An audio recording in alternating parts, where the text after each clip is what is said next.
नमस्कार विद्यार्थी भाइ बहिनीहरू, स्वागत छ हाम्रो यस F1 गुरु युट्युब च्यानलमा र यस च्यानलबाट सञ्चालित भर्चुअल क्लासमा तपाईँहरूको साथमा छु म तपाईँहरूको फाइनेन्स टिचर भीम थापा र म तपाईँहरूलाई आज रिसिभेबल म्यानेजमेन्टबाट एउटा क्वेसन्स लिएर आएको छु। जुन क्वेसन्स छ विद्यार्थी भाइ बहिनीहरू, तपाईँहरूसँग पनि निश्चय क्वेसन्स होला। तपाईहरुसँग पनि ओल्ड इज गोल्ड छ भने तपाईहरुले पनि क्वेसन हेर्नु होला। म तपाईहरुलाई आज 2074 NEB 2074 को क्वेसन्स विद्यार्थी भाइ बहिनीहरुसँग साथमा छ भने हेर्नु होला र साथमा कपी कलम पनि साथमा लिएर तपाईहरुले पनि सँगसँगै गर्नु होला। यहाँ भनिएको छ following information are provided regarding receivable भनिएको छ र यहाँनिर एनुअल क्रेडिट सेल्स 5 लाख दिएको छ है भाइ बहिनीहरु। यहाँनिर गिभनमा एनुअल क्रेडिट सेल्स दिएको छ 5 लाख। एनुअल क्रेडिट सेल्स दिएको छ है विद्यार्थी, वार्षिक वर्षभरिको है। यो एनुअल भनिएको छ वर्षभरिको क्रेडिट, क्यास पनि होइन, यो only credit sales given RS 5 lakh. Credit terms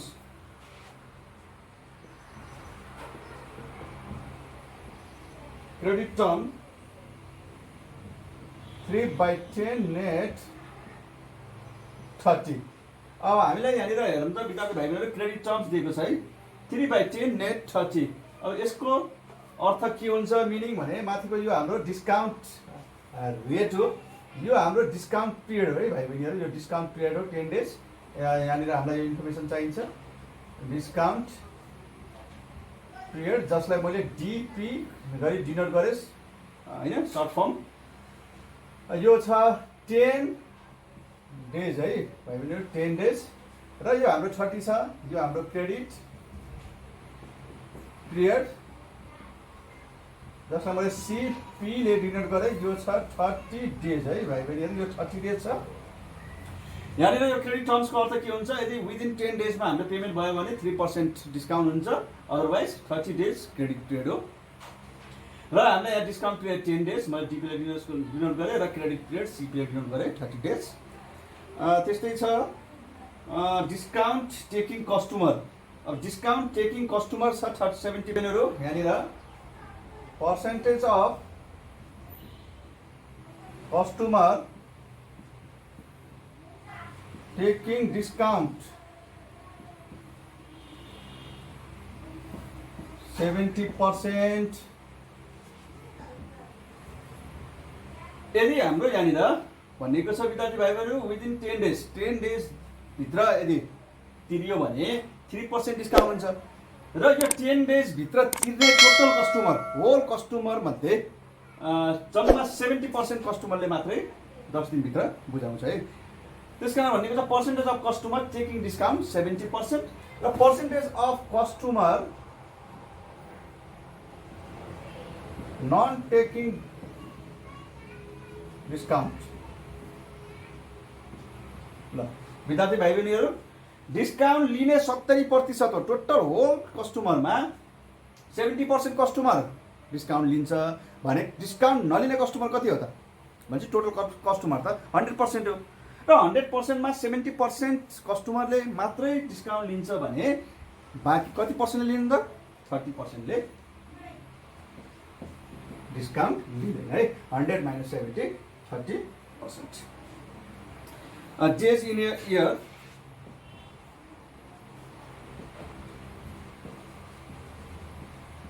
a year अथवा टी ले डिनोट गर्न पनि सकियो यसलाई। 360 डेज दिएको छ र हामीलाई यहाँनिर क्वेसन छ यो 10 मार्क्स को। रिक्वायर एमा डेली सेल्स आउटस्ट्यान्डिङ सोधिएको छ। रिक्वायर एमा डेज सेल्स आउटस्ट्यान्डिङ जसलाई डिएसओ सर्ट फर्ममा लिन सक्यो। डिएसओ अब हामीलाई डिएसओ निकाल्नु पर्ने छ विद्यार्थी भाइबहिनीहरु। डिएसओ निकाल्नलाई हामीसँग यहाँ यो युनिट बारे दुईटा फर्मुला छ। यदि हामीलाई यो percentage of customer taking discount र नन डिस्काउन्ट कस्टमर को हामीले यो पर्सेन्ट दियो भने हामीले यसलाई कसरी निकाल्न सक्छौँ भन्दा विद्यार्थी भाइबहिनीहरु हामीसँग यो फर्मुला छ। We have DSO equal to percent of customer taking discount, कति प्रतिशत कस्टमरले डिस्काउन्ट दिन्छ त भन्दा 70%। 70%ले डिस्काउन्ट दिन्छ 10 डेजमा तिर्छ।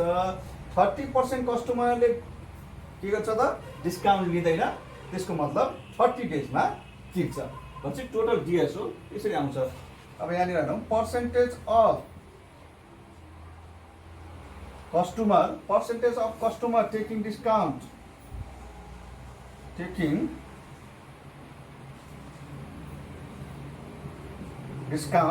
इन्टु डिपी प्लस है percentage of customer taking discount 70% plus DP 10 days plus percentage of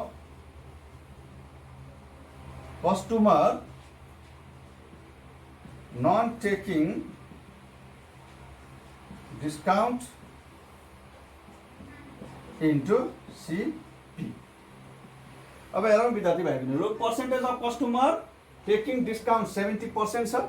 अब हामी 70% लाई 0.70 गर्न सक्छौँ, हामीले पर्सेन्ट हटायौँ into DP 10 days plus percentage of customer non taking discount 30% 030 into credit period 30।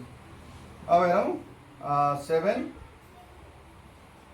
Plus 339 equal 16 DSO daily day sales outstanding हैन, एक दिनमा कति टोटल कति आउटस्ट्यान्डिङ रहने भयो त 16 डेज जति आउटस्ट्यान्डिङ रहन्छ।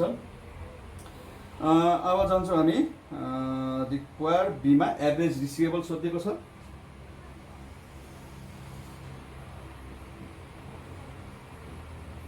रिक्वायर बीमा एभरेज रिसिभेबल सोधेको छ विद्यार्थी भाइबहिनीहरु। रिसिभेबल एआर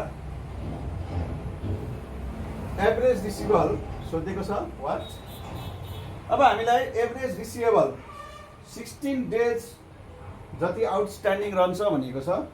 16 डेज आउटस्ट्यान्डिङ रहन्छ भने कति आउटस्ट्यान्डिङ एमाउन्टमा कति हुन्छ। अब हेरौँ we have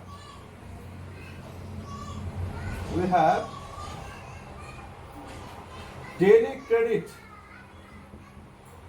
sales into DSO. अब डेली क्रेडिट सेल्स एक दिनको क्रेडिट सेल्स कति हो त। अब हामीलाई यहाँ एनुअल क्रेडिट सेल्स दिएको छ विद्यार्थी भाइबहिनी हैन। अब हामीले एनुअल क्रेडिट सेल्स दिएको छ भने यसलाई divide by days in a year पनि दिएको छ, वर्षमा कति 360 हुन्छ भनेर दिएको छ।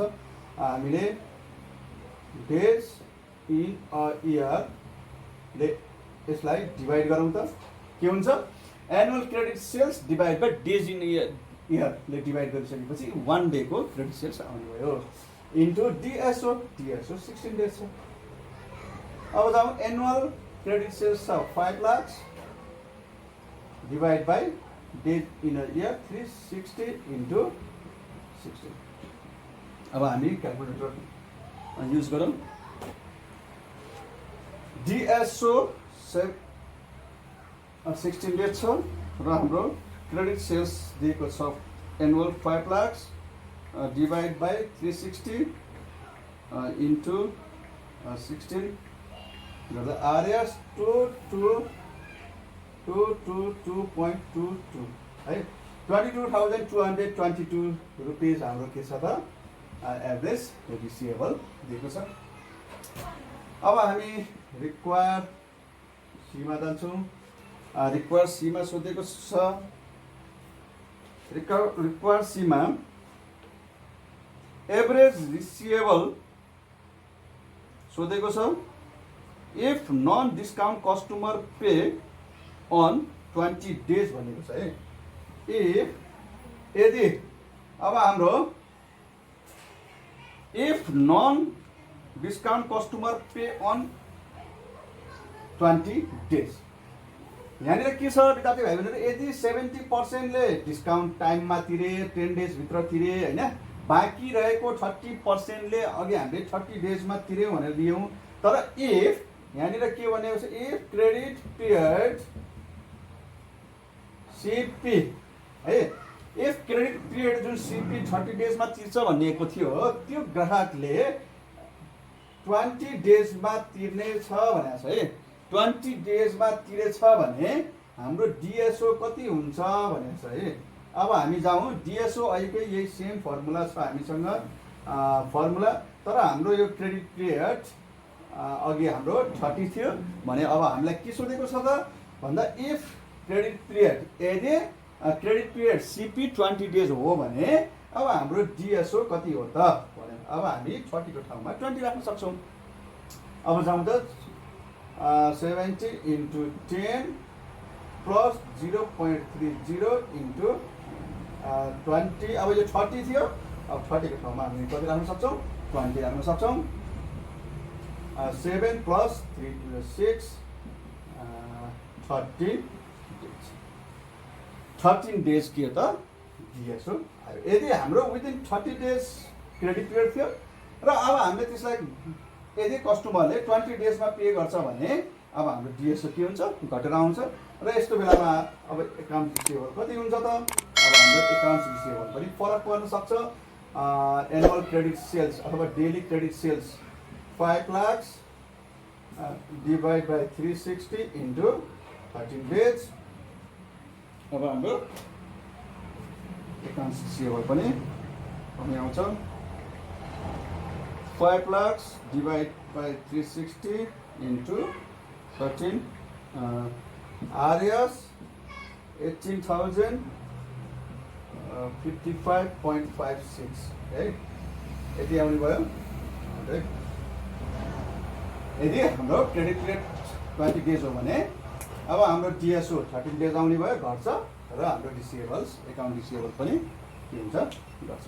र विद्यार्थी भाइ बहिनीहरू तपाईलाई यो कस्तो लाग्यो, सुझाव प्रतिक्रिया राख्नु होला भन्दै आज म बिदा हुन चाहन्छु। धन्यवाद।